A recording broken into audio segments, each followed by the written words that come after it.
For decades, the global order has been built around one superpower. But this past week, in a pair of stunning events, China sent a message so clear it could be heard across the globe: the rules are changing. First, the Shanghai Cooperation Organization Summit in Tianjin, followed by a grand military parade in Beijing. These back-to-back events weren't just about diplomacy and spectacle. They revealed a shifting balance of power in the global order. Tonight, we break down the leaders who attended, the military message China sent, and what this means for the future of geopolitics. Our story begins in Tianjin at the largest Shanghai Cooperation Organization summit in history. The SCO, once a relatively quiet security bloc, has grown into a formidable alliance, now representing nearly half of the world's population.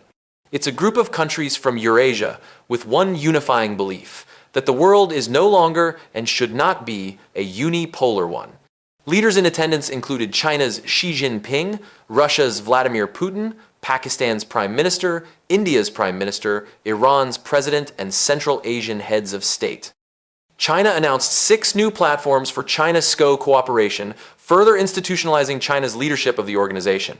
These platforms will focus on energy, green industry, the digital economy, technological innovation, higher education, and vocational and technical education. The most concrete outcome of the 2025 SCO Summit is to establish an SCO development bank intended to finance infrastructure and economic programs. The rhetoric from Beijing was unmistakable. President Xi Jinping declared the world was entering a new phase of turbulence and said the SCO could provide a new model of governance, a clear shot at what they see as a Western-dominated system. Days after the summit, Beijing staged one of the largest military parades to commemorate the 80th anniversary of the end of World War II. This wasn't just about showcasing national pride. It was a calculated message to the world. China unveiled cutting-edge, domestically produced modern defense weapon system. From the terrifying speed of the CJ-1000 hypersonic missiles to the immense DF-5C intercontinental ballistic missiles capable of reaching distant targets, and even hinted at cutting-edge laser systems for attacking missiles and satellites. It's a direct signal to the US that China has developed the technology to challenge military superiority, particularly in the Pacific and even in space. But the most powerful symbol wasn't a missile or a fighter jet, but the men on the viewing platform. While Western leaders were conspicuously absent, the parade's guest list read like a lineup of nations challenging the US-led order.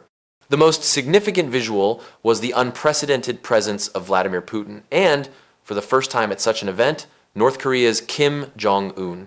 This powerful trio, China, Russia, and North Korea, 2 nuclear-armed states and a rapidly modernizing military powerhouse, sends a clear signal of deepening cooperation. It's a visual representation of the multipolar world. The parade was less about internal celebration and more about external signaling, a warning shot in the theater of global power. The presence of Putin, Raisi, Sharif, and Kim Jong-un highlighted a tightening of alliances. Russia, battered by years of Western sanctions, is doubling down on its partnership with Beijing. Pakistan sees SCO as a vital platform for economic survival and geopolitical recognition. Iran seeks regional legitimacy while circumventing US pressure. India, meanwhile, walks a delicate tightrope, participating in the summit but distancing itself from the parade.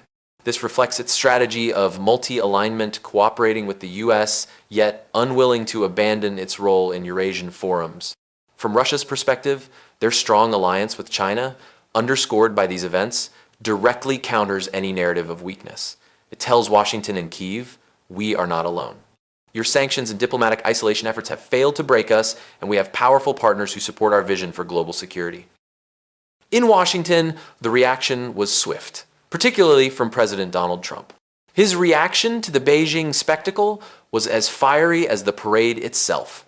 On Truth Social, he wished China a great and lasting day of celebration, but in the same breath, fired a sharp jab telling Xi Jinping, Vladimir Putin, and Kim Jong-un to enjoy conspiring against the United States. The former president then turned his disappointment squarely on Putin, accusing the Kremlin of brushing off his calls for peace talks with Zelensky while escalating brutal strikes in Ukraine.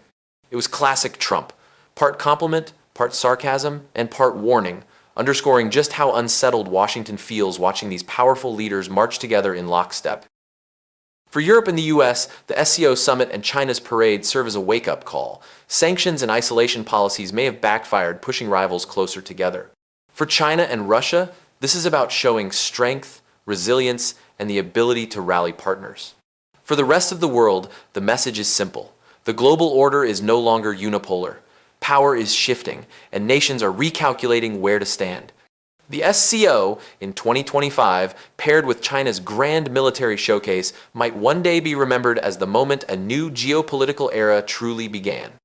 What do you think? Are we witnessing the rise of a new world order led by Beijing and Moscow, or will US alliances still hold the upper hand?